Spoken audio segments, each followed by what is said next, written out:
Welcome to the Fantasy NASCAR podcast. I am Race for the Prize. Let's look at some optimal lineups for the Truck Series. It's always a good habit to look at the previous season's optimal lineups so that we have a good idea of how to construct our lineups for the upcoming week, given whatever series it is.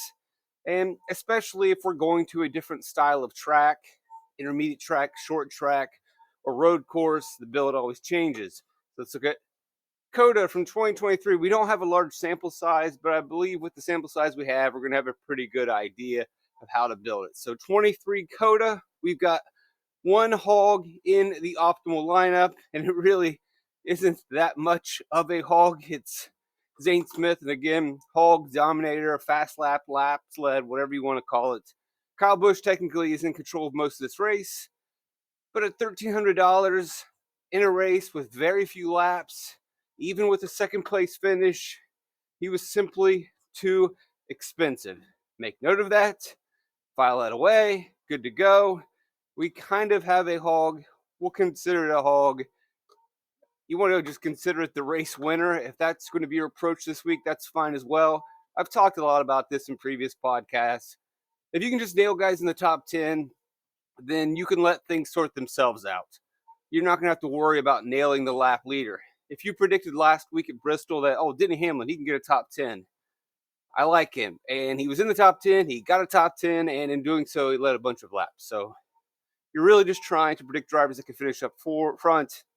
Predicting Zane Smith to do so, not that much of a stretch. And he ends up leading enough laps. Predicting Kyle Busch, if you tried to build a lineup there, same thing. Either way, we've got one hog in the lineup. All right, what's the rest of the build look like in terms of finishing position?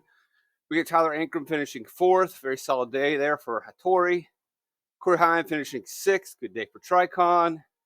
Daniel Dye in 18th. Okay, that one stands out a little bit. We're going to want to go back and look and see, okay, what's the story there? Ty Majeski for Thor. Again, these are top-tier teams so far other than really Daniel Dye. Although Daniel Dye wasn't necessarily in a slug. He was with GMS. And then, heard me say before, GMS equipment wasn't that great over the last couple seasons. It wasn't completely terrible. It's probably the back of the front pack. It definitely wasn't back pack. And we've talked about that here before. You really have two fields in the Truck Series, the top tier and then the back pack. GMS was clearly in the top tier. They just had kind of sunk into the bottom. And we're on the precipice of relegation. Ty Majeski. So again, Thor, Tricon, Hattori, although Hattori had not been so great lately. And I would say that Ankrum probably boosted that performance by being a pretty decent road course racer, getting more out of Hattori than what Hattori had. So far, we're getting drivers 6th or better. Exceptions die. We'll double back and look at that. And then, because the Truck Series being what it is, you look at the top 10 here. And this is not just the top 10 in terms of finishing position. It's top 10 in terms of daily fantasy. And then you look at the prices. Pretty typical. You do get a little bit of savings with Taylor Gray and Tanner Gray. But for the most part, like we see at most Truck Series races, drivers finish and start in the same spot. Because there is a backpack in the top tier is going to fill out the top 20 at the beginning of the race. And they generally tend to finish in that spot. They're generally priced up. And so when that's the case, you're going to have to take some ugly punts, some ugly value, and that value doesn't necessarily score a bunch of points. That's always the case in the Truck Series, and that's going to be the situation in your optimals at the road courses. Daniel Dye is the first example at 6,400, which really isn't that awful. I know a lot of people think that Daniel Dye is not good, but we have seen over the last couple weeks as I've been beating the drum, he actually is pretty good. People just aren't doing their homework or research. And sure enough, that has come to fruition lately. People realize, actually, he is good. Maybe I need to start doing some homework and actually looking at the stats. Daniel Dye, no, I'm not saying he's a great driver, but I would say he's definitely underrated. And the only reason that you would think that he is not good is that you just aren't doing your homework. And he's been halfway decent in the ARCA. He was pretty good in the ARCA series. Now in the ARCA, he had Venturi vehicles, I think, or it could have been Gallagher. I'm pretty sure it was Venturi. Pretty good results. I think if you go and look at a couple ARCA races, I think he's got second place finish on a road course. So not completely foreign to driving on the road. So then your super cheap guy is Chris Wright, and we've seen him from time to time. We've seen him burn lineups. Actually has a decent amount of experience as a road course driver. We've had him enough to know that we're pretty familiar with him, always jumping in with Young, and he was with Young again, and a phenomenon. Or I think there is a little something to this, so I do want to mention that. So he gets into the optimal lineup with Young, average running position 21st. That's about where Young Motorsports runs. Finishes 21st, nothing super special, but he's cheap. Scores 35 fantasy points because he started 35th, drove to 21st. Pretty solid play. Not a completely inexperienced driver. We know that Young trucks are pretty capable. But one of the things that you're going to see with Young, and we're going to see it this week, is they bring a lot of trucks to road courses. They always do and always have. And they have they are sneaky good at the road courses. I don't want to say they're great, but their road course program kind of gets overlooked. The fact that they're bringing 3 trucks this week initially, like my fears were, oh my goodness. You know, they usually only field 1 truck. Now they've got to devote the resources to all 3. This is definitely going to hurt any value that Young might provide this week at COTA. But then if you look deeper at the stats, they always do this. Young is always bringing multiple trucks. They used to always bring multiple trucks every week, everywhere. But they still do at the road courses. So it leads me to believe that for whatever reason, Young Motorsports, road courses, and you're going to see their names pop up quite often. So there's your value. Chasing place differential in the back with the cheapie. Obviously, that's something that you're going to want to do. And place differential chasing, just like at the other road courses, is going to be, or in the other series, is going to be something that we try. Here last year, you had place differential ranging from 0 to 14, which is kind of interesting. And that Ty Majeski didn't get you anything. He doesn't really get you any fast laps or laps led. He only scores 42 fantasy points. Really not the biggest day. But he ends up in the optimal lineup at 8,900. There's just not very many laps in these truck races. And the biggest thing, and I talk about this a lot when you're constructing your truck series lineups, you got to lower the expectations in terms of fantasy points. You need to lower the standard, lower the bar. This isn't the Cup Series. There's fewer laps, and there's not a lot of shuffling. The good trucks practice well, they qualify well, and they finish well. And there's not a lot in between. We see things go all over the place in the Cup Series and in the Xfinity Series. The Xfinity Series is full of a bunch of brats that'll wreck each other. And so that adds variance and volatility and movement and people falling down the grid. Cup Series, it's all pretty equal, and there's a lot of laps and a lot of strategy. And so we can see guys break through, and we can see people bust. It's pretty static in the Truck Series. And 42 fantasy points gets it done when no one else scores any points. If no one else gets a bunch of place differential, then a ho-hum day from Majeski, which I mean, it's a really good day, finished 3rd, at a track with very few laps, can get it done. So big takeaway, big moment right here in the podcast. There's not a lot of laps at COTA. There's very few fast laps and laps led points. So again, when we envision the scoring as a pie chart or whatever, you know, when we go to Bristol, that pie chart, a majority of the slices of pie are fast lap points and laps led points. And so the finishing position points are very small. And so when we go to the dinner table, we want to eat, we want the fast laps and laps led points. That's our main target. And we don't worry too much about finishing position. Well, this week, this part of the pie has shrunk. It makes up a smaller portion over the overall points. And when it shrinks, the significance of finishing position becomes much more bigger, and place differential becomes much more bigger. And so when I go to the dinner table, I'm going to finishing position. And I have no problem saying, well, if I can just get Ty Majeski to finish 3rd, that's fine. Yeah, but what if he doesn't lead laps or doesn't get any place differential? It doesn't matter. This part of the pie now is going to influence the final outcome in DFS much more significantly. And this is where I need to go first. If I can scrap off a couple pieces of crust here, fine, but I think I'm going to be okay. I think I'm going to be full by just eating the finishing position pieces. That is one perspective, and I think that is a solid take when you go in. If you can get some place differential, like with a Tyler Ankrum, then giddy up, go for it. Or 5 little points from Corey Heim. Don't be greedy. I'll repeat that. When you go to the table and you're going to eat your pie, get enough to fill you up. If you want a little bit more, it's okay. But 5-place differential, 8-place differential, 6-place differential, just one more slice. Don't go for 2 slices. Don't just keep going back. It's law of diminishing returns. You're gonna regret it in the morning. You're probably gonna regret it well before the morning. So there is your basic construction. We got 4 top tier drivers in Smith, Ankrum, Majeski, and Heim. Die and Wright provide your punt value. Die starts 36th. In a GMS truck, you're not splitting the ad and taking Daniel Dye at that spot. And his results hadn't been terrible. We can look and see what he has done over the years.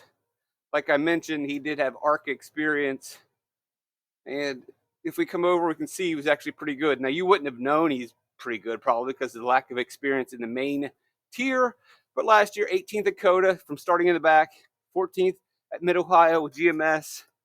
Not a bad road course racer, as I mentioned. If you did want to dive into his ARCA stats before this COTA race, then you would have felt pretty confident playing him at 36 in the GMS truck, which is generally reliable. You know, to ask a GMS truck to simply elevate above the backpack, not hard to do.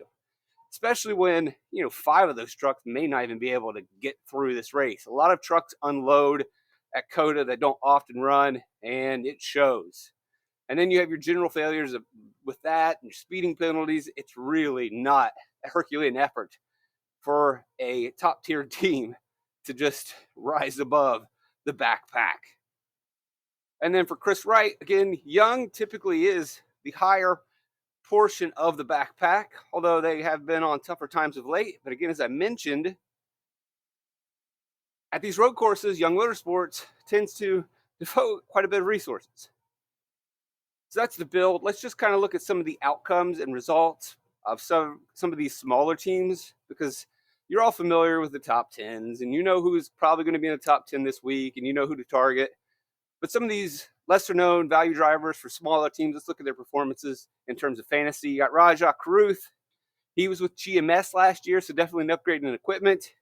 Pretty good run for him. Average running position of 17th, finishes 13th. Caden Honeycutt, representing Roper. So whether you feel one way or the other about Corey Roper Racing, we are seeing that a very small team is able to be competitive. Again, Caden Honeycutt kind of fits into that Daniel Dye category.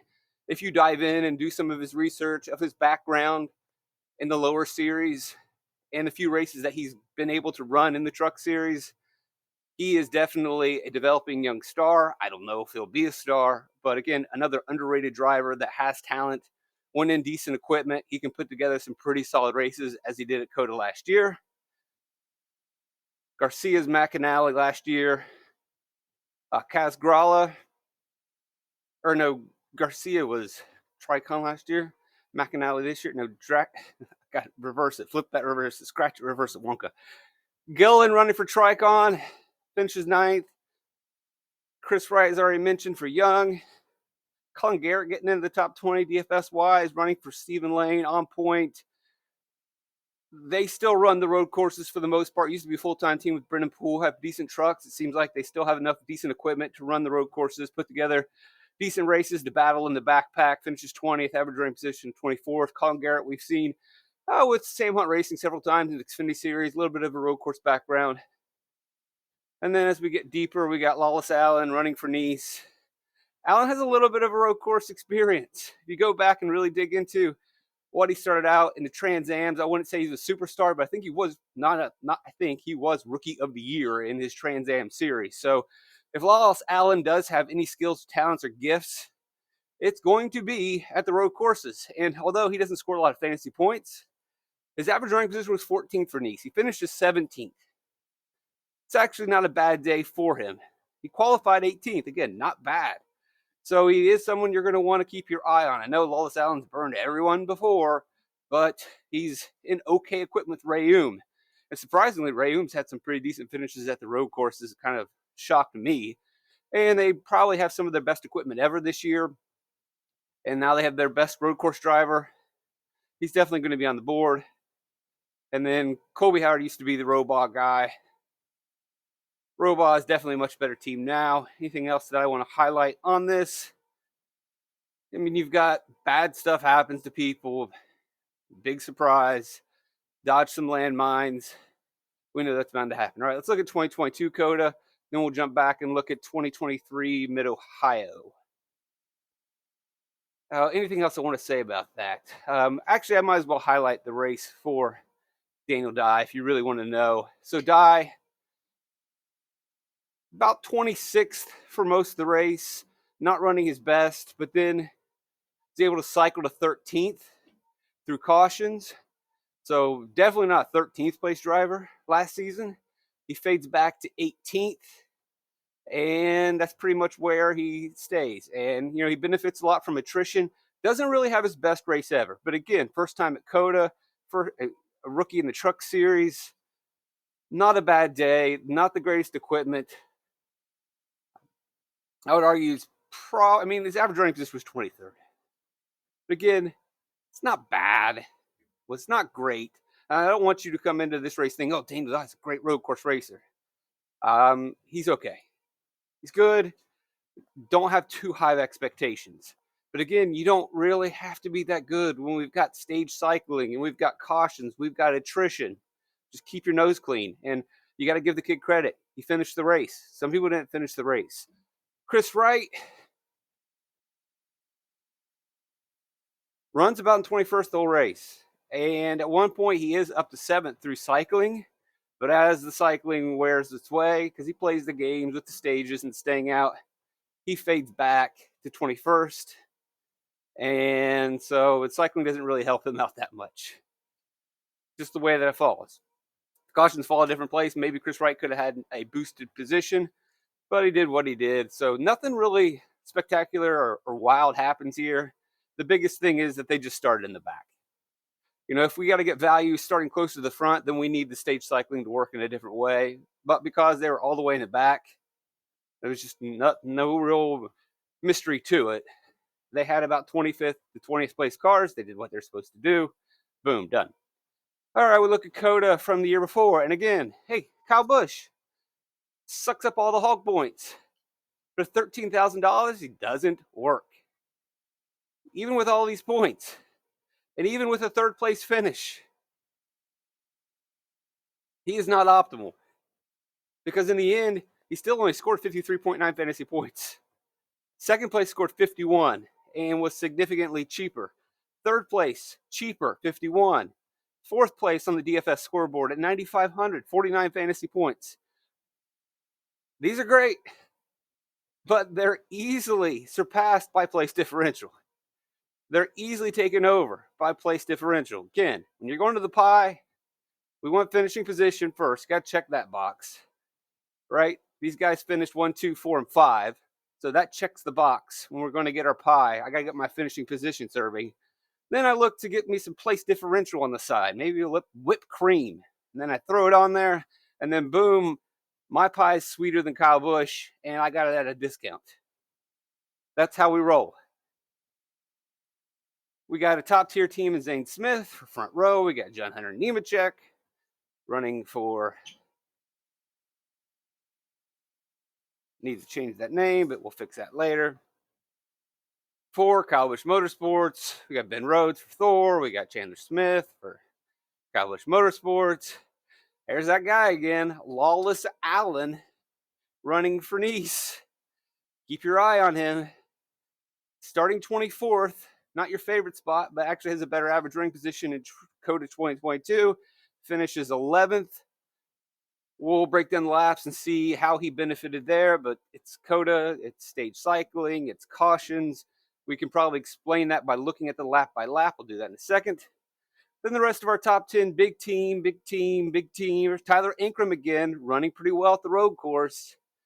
Tate Fogelman's going to get you through. Tate Fogelman running for, you guessed it, Young Motorsports. Starting 31st, you get a young truck. Starting 30th or back, it's going to just kind of gravitate or levitate to the top of the backpack, and that's really all that you need. That's what he did. He ran in 21st place, finishes a little bit better at 5,700, starting in the back. Sign me up.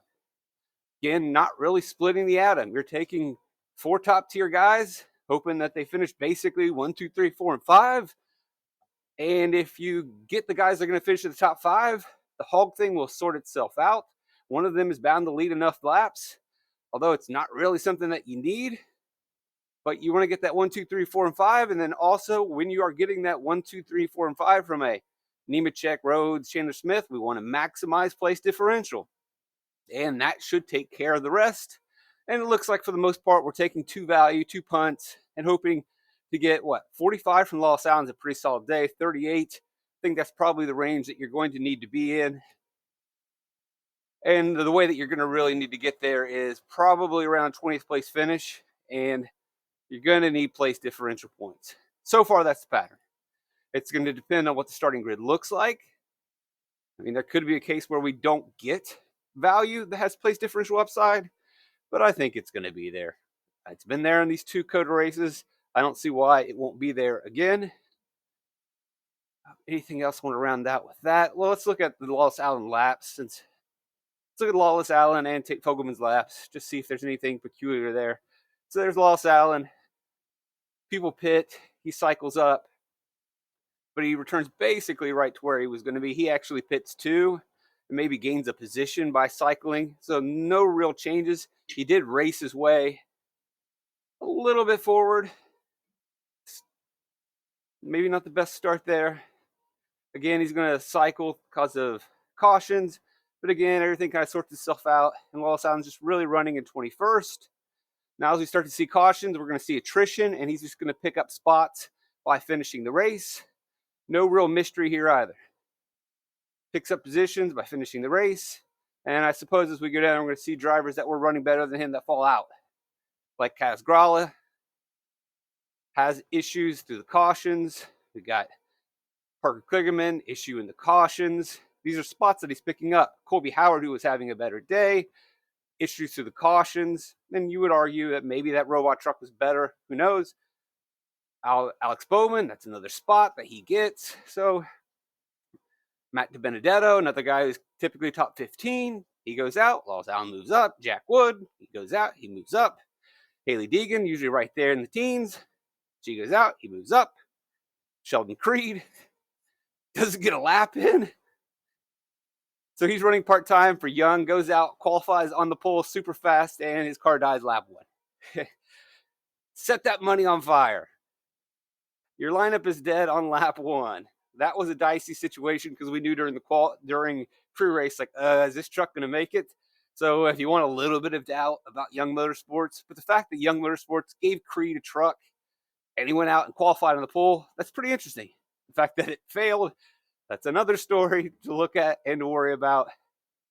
But again, Young cares about these races. Young wouldn't have hired Sheldon Creed to run this race if they weren't trying to win the race. They wouldn't have put that money down and put the resources into a truck that qualified on the pole.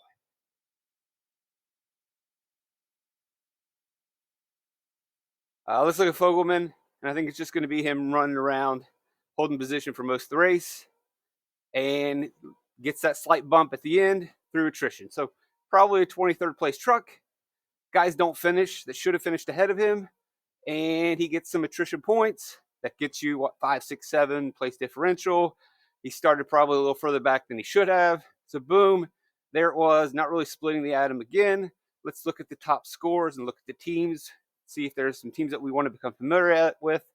Brad Perez in a part-time ride gets 12, and it's a Rayum truck. That's really surprising. We'll see Perez this week, and he's probably not going to be the best equipment. He might be back with Rayum again, if I'm not mistaken.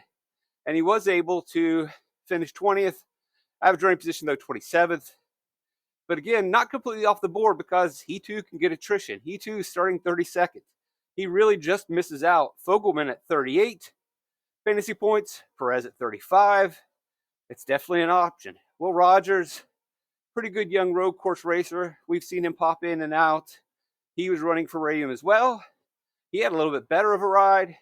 He also does basically the exact same thing as Perez, has a top 15 fantasy day, just misses out on the optimal lineup. Pretty solid as well. Again, if you get Lawless out this week in a Ram truck starting in the back, or any Ram truck starting in the back, maybe you consider it as long as it's not Keith McGee. Kaz Gralla, part-time ride for Young Motorsports again. Average rank position 15th. Race just doesn't work out for him as well as it should. Doesn't get a lot of the benefit. I believe he has a late race issue that takes him down. Probably was going to have a top 10 day. Chase Purdy, who was he with? He was actually with Hattori. Decent day. Chris Wright running for Nice this time. Again, Chris Wright, not the greatest road course racer, but in this series, definitely at the top of the backpack. Boyd, Young, not a bad day. Kobe Howard was actually with McAnally in that race. Pretty good day. That's why Kobe Howard was as good as he was. I was looking at Kobe Howard like, man, is that a robot truck? Why was it running so well until it wasn't? Oh, no, it was a McAnally truck. That makes sense. Dean Thompson doing Dean Thompson. Ugh, good luck with that pick. Anything else? You got Bowman for Spire. Good race, just doesn't finish. And then we already talked about the Creed situation. Again, Young, Nice, these are teams that I am going to target. Rayoum's on the board. I really don't want to go with the slugs in the backpack, but we're bound to get one that's in decent equipment.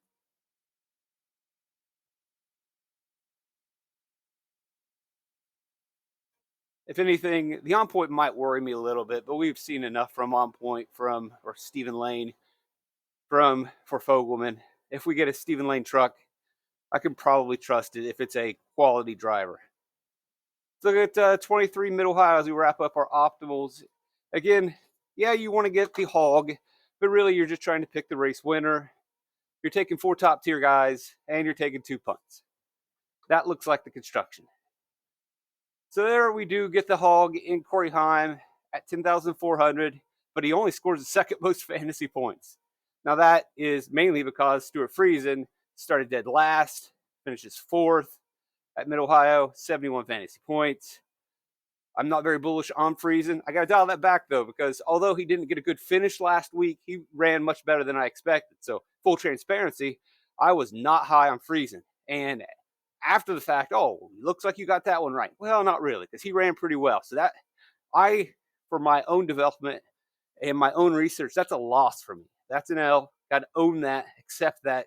It's all right. Got to reevaluate. Stuart Friesen ran a lot better than I expected at Bristol. Now, that could be track specific, but either way, if you're running well at Bristol, that's always a good thing. That's always a step forward. It's always a positive. So much more likely to play Friesen moving forward. Anyway, you get him 31 place differential. What are you doing? Matt Craft, another top tier driver, starting 25th. Although Crafton hadn't been great, we know he's going to cycle to the top 20 with ease. From there, we hope that he runs a little bit better. He did. And then going to gain some positions, maybe through attrition, you name it, cycling. We can look and see right now specifically what Crafton did there at the end of that race. I think we can. Do I have the laps from Mid-Ohio? I do have laps from Mid-Ohio. So there it is. Stays out, gets some track position. Looks like there is maybe an issue that he deals with, or pits. Stays out, gets track position, fades, pits, works his way back up. Again, right here, starting 29th on lap 27. It's not going to take him much to get back to the top of the pack, or the backpack. And then runs a pretty decent race. Gets a 16th, about to where you would think.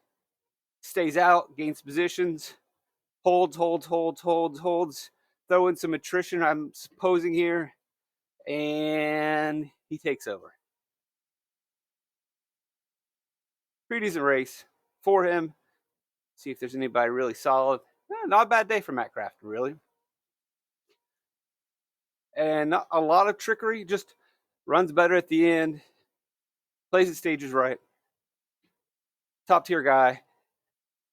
Ben Rhodes starts 12th, actually leads some laps, so that's impressive. But again, as I mentioned previously, we don't have to be super greedy. And I wouldn't say this is greedy going for 31. That's just obvious. Someone's willing to give you a bunch of whipped cream, take it.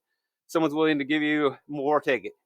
but you don't need it. 7 place differential points will get the job done when 53 is all you need. And then our values in this are Timmy Hill, and they are, again, Lawless Allen. And Lawless Allen only scores 30 fantasy points. Starts 21st, which from a decent race car driver at the road courses we expect. Finishes 17th, average running position of 20th. Again, we can see Lawless Allen at the top of the backpack. Get some attrition. Not the best day, but if no one else does anything, no big deal. It's good enough at 5,000. Timmy Hill starting 33rd. Trucks aren't terrible. Timmy Hill's always going to be in play, especially when he's starting at the very back.